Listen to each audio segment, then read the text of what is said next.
ಆದರ್ಶವಾಣಿ ಮುಳ್ಳೂರು ಯೂಟ್ಯೂಬ್ಗೆ ಸ್ವಾಗತ ಸುಸ್ವಾಗತ.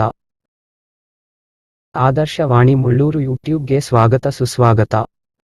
ಸಂಕ್ರಾಂತಿ ಮುಖ್ಯವಾಗಿ ದಕ್ಷಿಣ ಭಾರತದಲ್ಲಿ ಆಚರಿಸಲಾಗುವ ಒಂದು ಹಬ್ಬ. ಪೈರು ತೆಗೆಯುವ ಸಂದರ್ಭದಲ್ಲಿ ಆಚರಿಸಲಾಗುವ ಸಂಕ್ರಾಂತಿ ಹಬ್ಬ ಸಮೃದ್ಧಿಯ ಸಂಕೇತ. ಸಂಕ್ರಾಂತಿಯನ್ನು ಧಾರ್ಮಿಕ ತತ್ವಗಳಿಂದ ಸ್ವತಂತ್ರವಾಗಿ ಆಚರಿಸಲಾಗುತ್ತದೆ, ಆದರೂ ವೇದಾಂಗ ಜ್ಯೋತಿಷ್ಯ ಶಾಸ್ತ್ರದ ತಳಹದಿ ಹೊಂದಿರುವುದರಿಂದ ಮುಖ್ಯವಾಗಿ ಹಿಂದೂ ಧರ್ಮದವರಿಂದ ಆಚರಿಸಲ್ಪಡುತ್ತದೆ.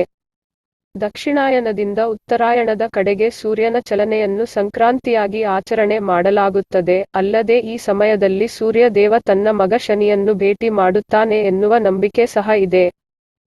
ಮಕರ ಸಂಕ್ರಾಂತಿಯನ್ನು ಭಾರತದ ಅತ್ಯಂತ ಮಹತ್ವದ ಹಬ್ಬಗಳಲ್ಲಿ ಒಂದೆಂದು ಹೇಳಲಾಗುತ್ತದೆ. ಈ ಹಬ್ಬವನ್ನು ದೇಶದ ವಿವಿಧ ಕಡೆ ವಿಭಿನ್ನ ಸಂಪ್ರದಾಯಗಳು ಮತ್ತು ಆಚರಣೆಗಳೊಂದಿಗೆ ಆಚರಿಸಲಾಗುತ್ತದೆ. ಈ ದಿನ ಜನರು ಬೇಗನೆ ಎದ್ದು ಸ್ನಾನ ಮಾಡಿ ಮತ್ತು ಸೂರ್ಯ ದೇವರಿಗೆ ತಮ್ಮ ಪ್ರಾರ್ಥನೆಗಳನ್ನು ಸಲ್ಲಿಸುತ್ತಾರೆ. ಮನೆಗಳನ್ನು ಅಲಂಕಾರ ಮಾಡಲಾಗುತ್ತದೆ. ಅಲ್ಲದೆ ನಮ್ಮ ದಕ್ಷಿಣ ಭಾರತದಲ್ಲಿ ಈ ದಿನ ಎಳ್ಳು ಬೆಲ್ಲ ಹಂಚಲಾಗುತ್ತದೆ.